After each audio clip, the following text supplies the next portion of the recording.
سیدنا معاویہ پر ایک بہت بڑا الزام یہ لگایا جاتا ہے یا متہم کیا جاتا ہے ان کو کہ انہوں نے سیدنا علی رضی اللہ تعالیٰ عنہ پر نہ صرف یہ کہ خود سب یا لعن کی بلکہ سب و شتم یا لعنت کا جو ہے نا وہ حکم دیا گیا، اور ممبر و محراب پر باقاعدہ سیدنا معاویہ کے طور میں معاذ اللہ سیدنا علی پر جو ہے نا وہ لعن ہوتا رہا۔ کوئی سمجھنا چاہتا ہے نا تو اس سے زیادہ وضاحت اس کے لیے نہیں ہو سکتی۔ سیدنا حسین سیدنا معاویہ کی وفات تک جو ہے وہ ظاہر سی بات زندہ رہے، اس کے بعد پھر یہ واقعہ کربلا کا ہوا۔ 20 سال تک نہ سیدنا حسین نے کوئی ایک روایت ایسی بتا دیں کہ سیدنا معاویہ کے خلاف کوئی زبانی بات کی ہو یا کوئی عملی طور پر جو ہے نا کوئی قدم اٹھایا ہو، بلکہ سیدنا حسن اور حسین ایک ایسے شخص کے ہاتھ پر کہ معاذ اللہ جیسے ان کا زعم ہے کہ جو ان کے والد اور سیدنا علی پر لعن کرتے ہوں اور لعنت کا حکم دیتے ہوں، بیعت کرتے ہیں، بلکہ 20 سال تک اپنی بیعت کو قائم رکھتے ہیں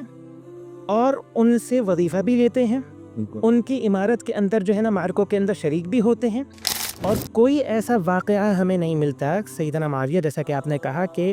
اس پورے خلفاء راشدین کے دور کے بعد یہ سیدنا معاویہ کا واحد دور ایسا ہے جس دور کے اندر کوئی ہمیں دعویٰ ایسا نہیں ملتا کہ کوئی اٹھا ہو اور اٹھ کر اس نے سیدنا معاویہ کے خلافت یا امارت کو چیلنج کیا ہو اور مسلمانوں کے اندر جو ہے نا انتشار پیدا ہو۔ بالکل یہ ایک مسئلہ جو آپ نے ذکر کیا نا، یہ ہمارے یہاں اہل سنت میں بہت زیادہ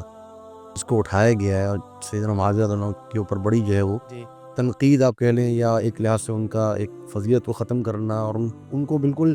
یعنی ان کی شخصیت کو ایسا بنا دی گیا کہ گویا کہ وہ مسئلے کے کوئی بڑے حکومت کے حریص تھے اور جو ہے وہ بڑے مخالف تھے، غاصب تھے اور نہ جانے کیا کچھ۔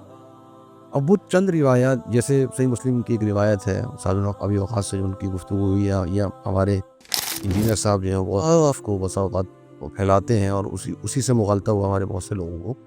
تو اس میں سب کا جو لفظ ہے یعنی یہ ایک عام لفظ ہے۔ نبی صلی اللہ علیہ وسلم نے بھی یہاں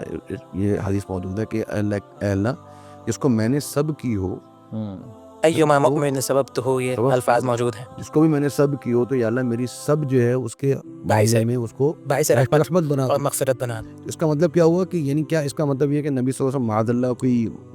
یعنی کہنا نہیں چاہیے، لیکن یہ کہ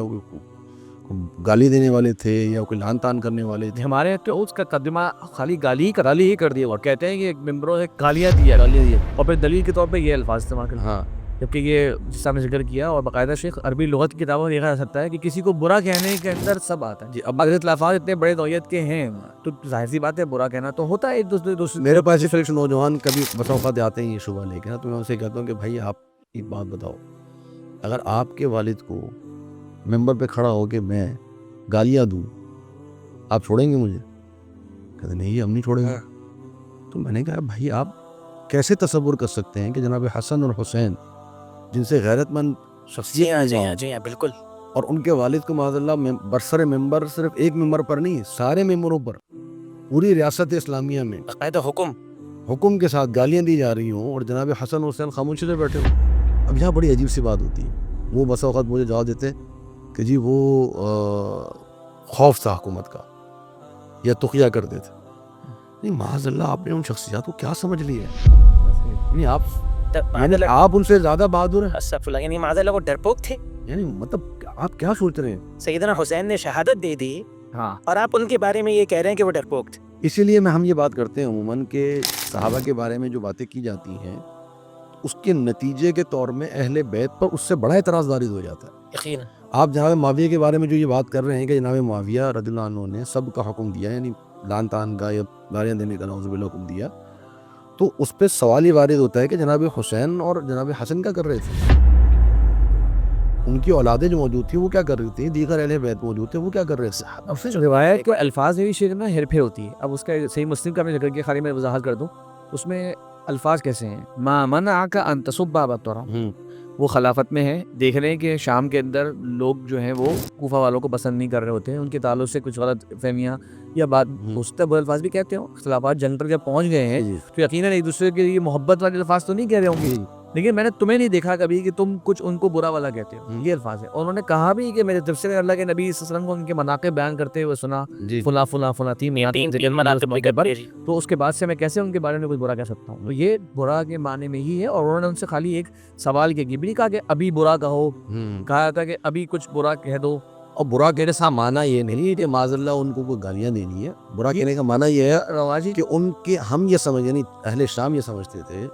کہ جناب علی اور اہل کوفہ سے غلطی ہوئی, بالکل بالکل, تو ان کی جو وہ غلطی ہے اس کو آپ تسلیم کریں. ان کا یہ معنی ہے 100%. اس کا یہ معنی نہیں ہے کہ آپ ان کا کوئی یعنی ایسی برائیاں بیان کریں جو ان کے اندر موجود نہیں تھی اور ان کی غیبت کریں, یہ مقصود تو نہیں ہے. تو یہ جو ہمارے یہاں معنی ہے اس چیز کا ذکر کر دیا جاتا ہے, یہ دیکھے بغیر کہ آپ اہل بیت کے بارے میں کیا تصور کر رہے ہیں.